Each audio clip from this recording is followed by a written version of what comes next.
And welcome back to fleetmusic.blogspot.com, and this is the second video in a series of videos where I'll be looking at stabs in contemporary electronic music, and I'll be looking at kind of emulating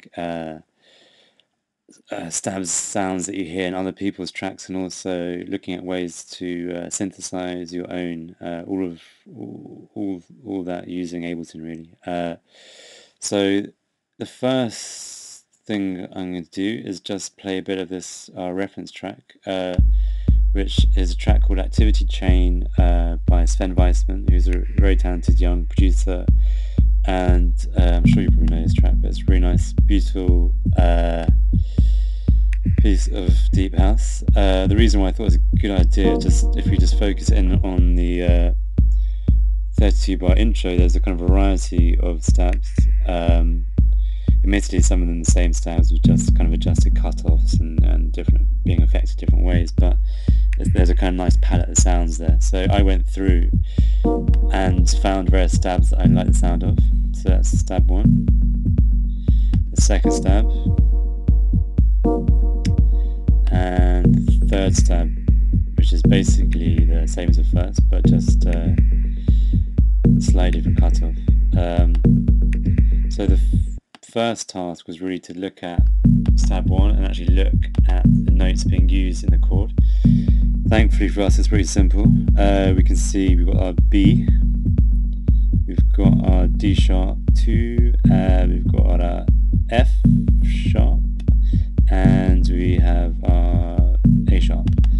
And what that means, if we go into this MIDI clip that I prepared, we can see that we have a B major 7th, and so by means of explanation, we've got our root note here, the B, we've got our major 3rd, 4 semitones up from the root, we've got our perfect 5th, 1, 2, 3, 4, 5, 6, 7, yeah, up from our root, and then we have our 7th, and a major 7th, as I'm sure some of you will know, and ones who know their theory will know, is 11 semitones up from your root, which is where we find our B flat here.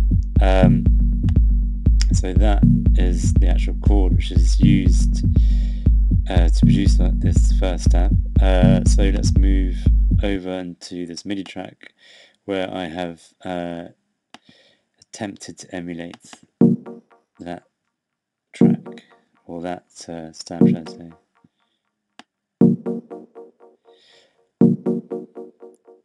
So I'll just quickly run through. We have one pair of oscillators, A and B, which where we're getting a bit of FM. So we have immediate attack in the envelope of oscillator A, which is just a simple sine wave, and a decay of 1.25, short release, and no sustain. And let me turn the filter off. And actually, I'm just going to go through and turn off all the effects so you can hear the signal dry. So here's our just simple oscillator. Let's just hear, well, this is a kind of step-by-step process, I would suggest. And so I made sure that the kind of basic tone was comparable to our example.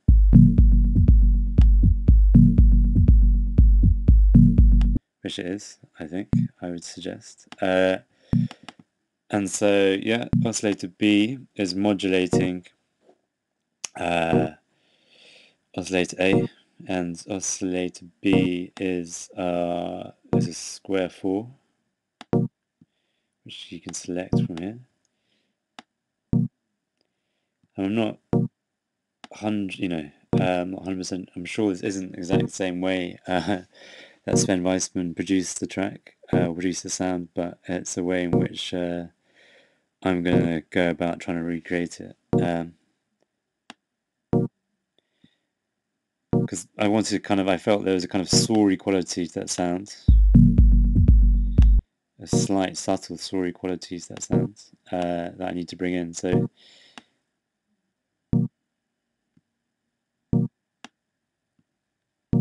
and then I beef things up a bit with the introduction of another saw, again with a very similar envelope to that of oscillator A. You can also,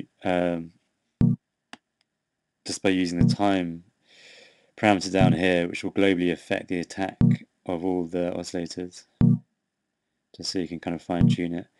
And after that I engaged the filter, which is just at a low pass 12 dB filter. The cutoff is at around 200 Hertz, and I've engaged the filter envelope, and that's working at 32%. What the filter envelope is doing, I would say actually that filter envelopes are really key to producing a lot of the sounds, or a lot of the stabs you'll hear in electronic music. That takes the sound sources coming through the filter, and it's being attenuated at the cutoff, which is set over here, and the filter envelope will open the filter up. In addition to, let me explain that again. It kind of opens the filter up a step further, and what it will attempt to do is, if we put it to 100, it's related to the actual length of the note, but with that sound that's going through the filter, it will open up at the point of the cutoff and try to keep the filter open until right up to the kind of maximum frequency.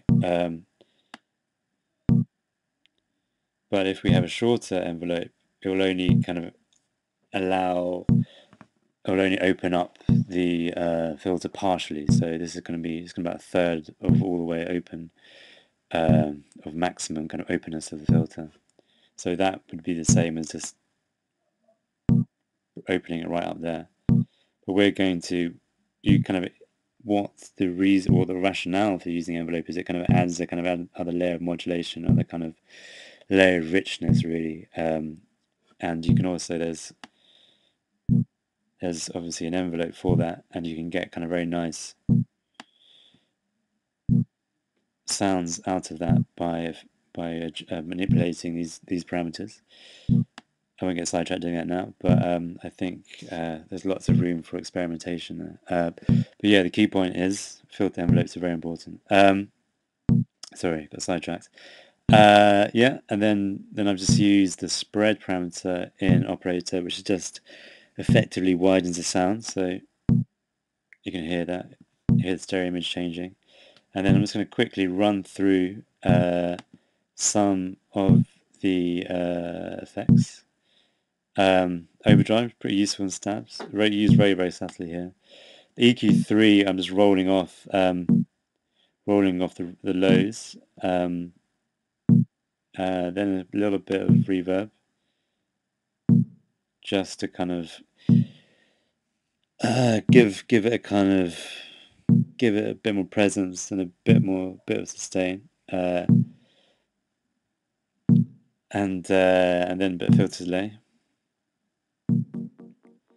And then this utility to bring up the input level into the compressor, and the compressor is, in theory, if it lets us AB there.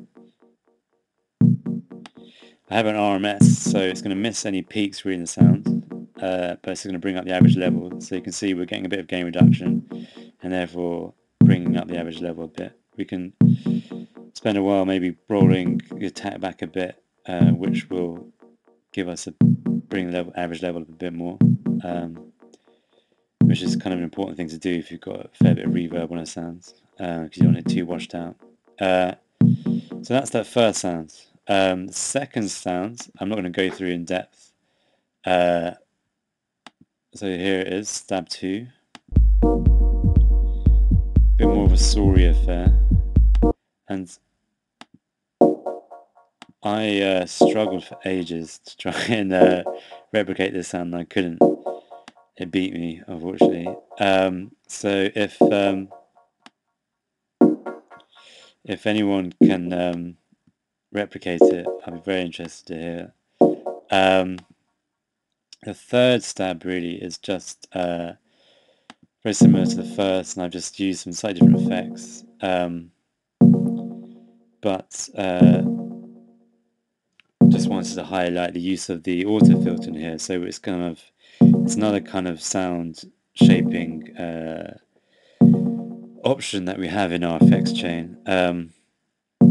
So we can adjust the envelope values, and to hear that, also you might want to, instead of using this high pass here, go down to a low pass, and then find a kind of a cutoff that you like.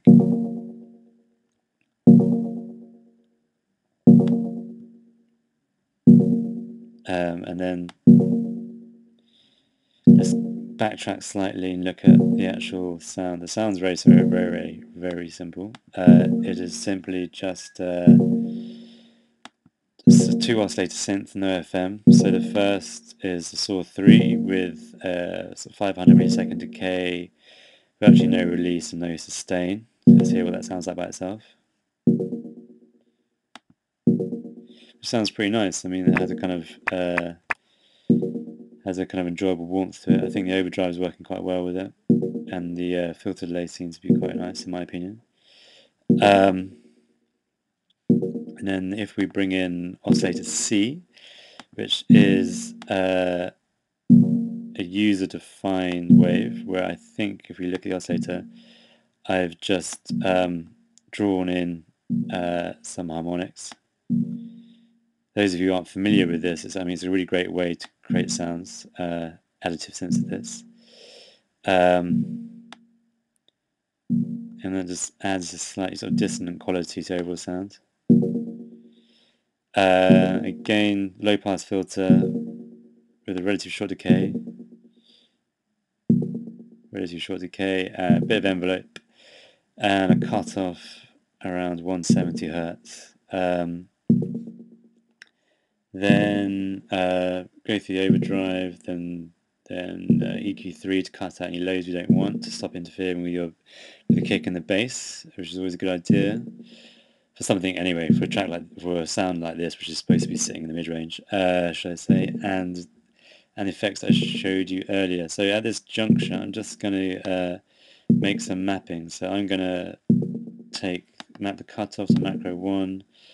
I'm going to map the attack and maybe the level of oscillator C, and hopefully that will result in some interesting things. Let's bring the decay up a bit.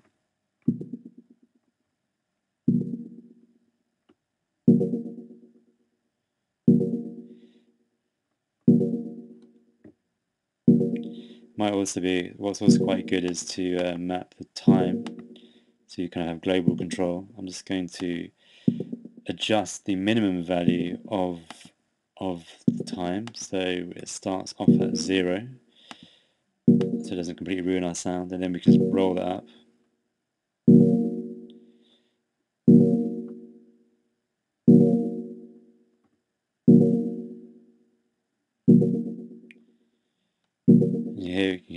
You can hear we have a nice kind of set of controls. Equally, you might want to map the frequency of the overdrive, or you might want to map the